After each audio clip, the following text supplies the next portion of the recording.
السلام علیکم دوستان، په دې هیله چې جوړ او خوښ وئ او د خپل مشکلاتو د حل په لټه کې وئ. دوستان، دا ویډیو ځانګړې شوې هغه کسانو ته ده چې دوی یا کارګر دي یا کارمندان دي، د دولت لپاره کار کوي یا د کوم شرکت لپاره یا د کوم فرد لپاره، یا په داخل د افغانستان کې یا بیرون له افغانستان مهاجر دي، مسافر دي، هر څه. خود دوی هم دا مشکل دغه دی چې دوی ډیر کلونه کې زحمت ایستلی، کار یې کړی، خو دوی بیا اوس فعلا هیڅ سرمایه او هیڅ پس انداز نه لري. د دوی نه بس څه چې په میاشتني ډول اخلي د دوی نه ځي او د دوی سره تشویش دی، پوښتنې دي ورسره چې اصلا کیږي به څه بالاخره. دومره کلونه کې چې ما زحمت ایستلی، اوس فعلا د ځوانۍ وخت دی، بالاخره داسې وخت به راځي چې د اوس چې دوی کوم عاید لري د ځوانۍ د دغه توان پر مټ دوی دغه عاید ترلاسه کوي، بالاخره داسې وخت به راځي د ځوانۍ دغه توان به له منځه ځي، ځواني به تیریږي، هغه وخت به څه کیږي؟ هغه به بالاخره دوی د اولادو د شا و پیټ وي. نه، داسې لارې شته دي چې د دې پر ځای چې د اولادو شا و ته پیټې شو، اولادونه په اوږو راسره واخلو مخته لاړ شو. که غواړئ چې دغه مشکلات حل شي، لارې شته، یعنی هر مشکل دی حل لري، یعنی که مشکل شته حل یې هم شته. دغه موضوع په اړه او د دغه مشکلاتو د حل په اړه یو لیکوال راغلی، یو ډېر ښه کتاب یې لیکلی چې هغه ثروتمندترین مرد بابل یا په پښتو کې د بابل خان په نامه. که مو لوستی نه وي او لاسرسی ورته لرئ، مطالعه لرئ، حتما یې ولولئ، او که نه غواړئ ویل ولئ پس دغه ویډیو تر پایه حتما وګورئ، ځکه څو ټکي چې ډېر پکې مهم دي هغه زه تاسو ته وایم. د هغې پر مټ تاسو د هغې په چوکاټ کې که مخته لاړ شئ انشاءالله دغه مشکل حل کیږي. لومړی ټکی د هغې دا دی، د دې مشکل د حل لپاره خپل صندوق ډک کړه. خپل صندوق باندې موږ څنګه ډک کړو؟ میاشتني ډول کوم عاید لرو هغه بیرته ټول رانه مصرفیږي، حتی تر هغې ډېر. دغې لیکوال دا مشکل درک کړی او څه وایي؟ وایي خپل مصارف کنټرول کړئ، خپل لګښتونه کنټرول کړئ، اول ګام به د تاسې دغه وي.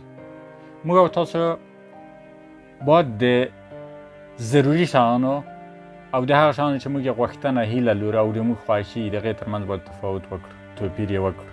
یعنې په ژوند کې ډېری داسې شیان شته چې ضروري دي، هغه یې واخلئ د کور دپاره، هغه واخلئ د ځان دپاره چې ضروري دي، خو هغه څه فعلا مه اخلئ چې خستل یې د تاسو هیله وي، لرل یې د تاسو هیله وي او خوښي مو، خو ضرورت نه ورته لرئ.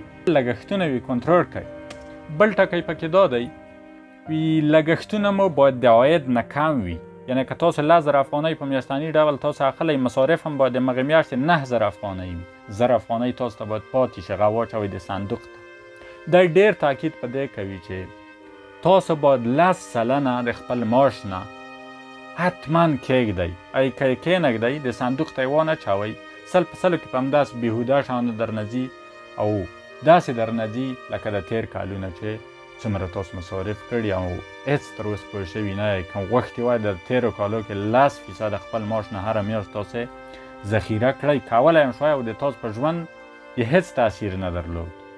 تاسو به که 10,000 معاش اخلئ او 10,000 مصرفوئ په میاشت کې، تاسو یو ځل 9,000 مصرف کړئ. په مصارفو کې اصلا په خوراک کې به هم څه توپیر رانه شي، ځکه 1000 روپۍ ډېرې دومره نه دي چې لوی تاثیر دې ولري، ډېر کم جزئي تاثیر به ولري، خو ګټه یې بیا دومره ده چې تاسو د 9,000 افغانۍ دومره ګټه تاسو ته نه لري، د تاسو آینده نشي تضمینولی لکه د 1000 افغانۍ چې تاسو آینده تضمینوي، د تاسو آینده امن ساحې ته ننباسي.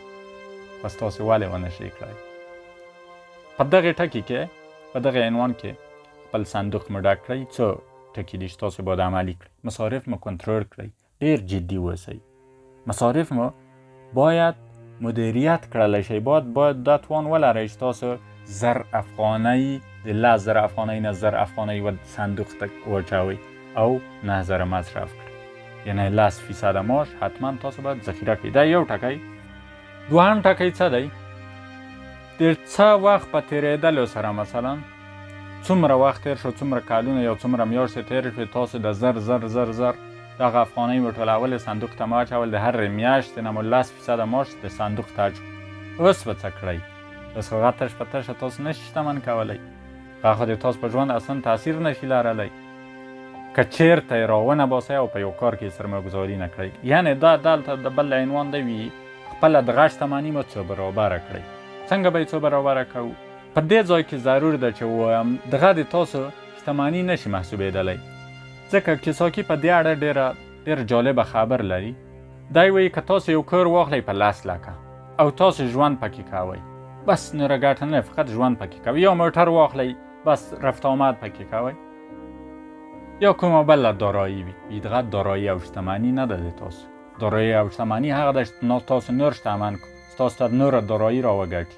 یعنی که تاسو دغه کور په 10 لکه اخیستی وي او دغه کور په کرایه ورکړئ، په اجاره یې ورکړئ، تاسو ته نورې پیسې را روانې کړي، پس د تاسو دغه د تاسو شتمني ده.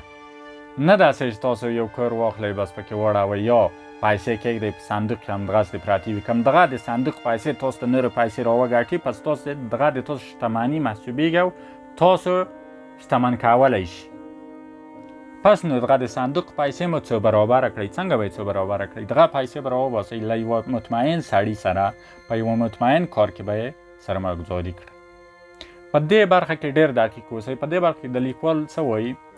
د کتاب د مرکزي کرکټر نه د بابل خان پوښتنه کوي آیا تا خپله شتمني له صندوقه راوایسته؟ څه دې کړه؟ هغه وایي چې ما خپله شتمني راوایسته، یو شپونکی چې تلا بل هېواد ته ورمې کړې، دا پیسې مې دغې ته، د سکې مې دغې ته ورکړې. له شپونکي مې وغوښتل چې ما ته جواهرات راوړي، زه به یې دلته خرج کړم او تجارت به پرې وکړم او ګټه به پکې وکړم. پس چې کله شپونکی لاړ او راوګرځېدم، جواهرات چې هغه مصنوعي و، جعلي و. دلته استاد ورته وایي تا سخت اشتباه کړې.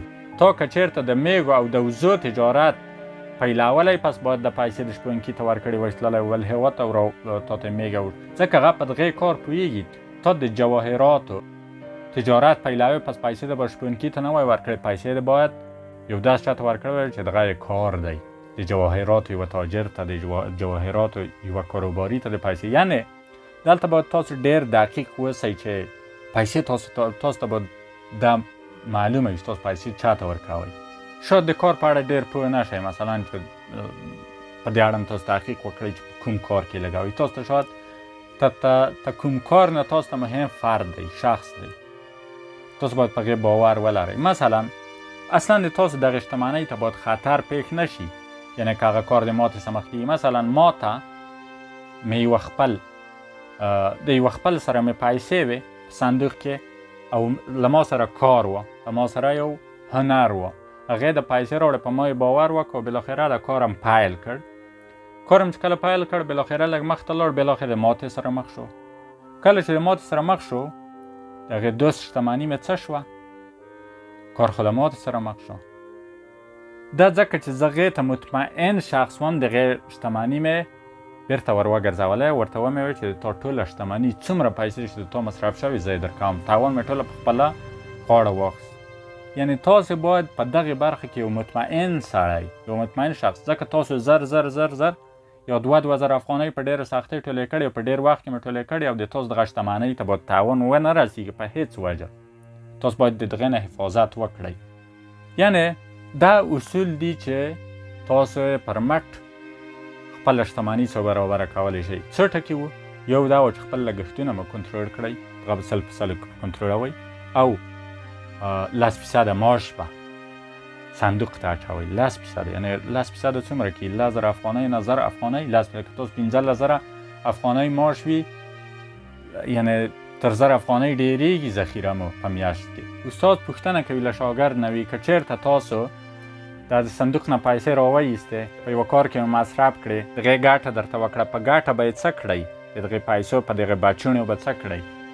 دلته شاګردان ورته وایي چې ښه لباس به پرې واخلي، داسې به یې مصرف کړو، داسې، یعنې غیر ضروري شیان چې د دوی خوښي هغه ورته کوي. نه، که چېرته تاسو باید د دغې پیسو بچوڼي پرېږدئ چې هغه نور بچوڼي درته وباسي. یعنې دغه پیسې د صندوق پیسې چې تاسو راایستلې، دا د لمسیانو چښتنو نیشه او بالاخره د کړوسیانو پسې جي دلته تاسو شتمن کېږئ. که چېرته تاسو د یوه کال 12,000 افغانۍ تاسو د یوه کال ذخیره کړې، که تاسو معاش لږ وي، یعنې 10,000 افغانۍ که د تاسو معاش وي، تاسو په کال کې 2,000 افغانۍ ذخیره کوئ او دغه 2,000 افغانۍ که راوړئ په یو کار کې سرمایه‌ګذاري کوئ، 1000 افغانۍ په میاشت کې 100% کې درته ګټلی شي. که دغه 1000 افغانۍ تاسو ته په میاشت کې وګټي 1000 افغانۍ دلته د تاسې د خانه ورځي 1000 دغه راځي په صندوق ته په میاشتني ډول 2000 افغانۍ لویږي او راتلونکی کال به څه کېږي راتلونکی کال ګټه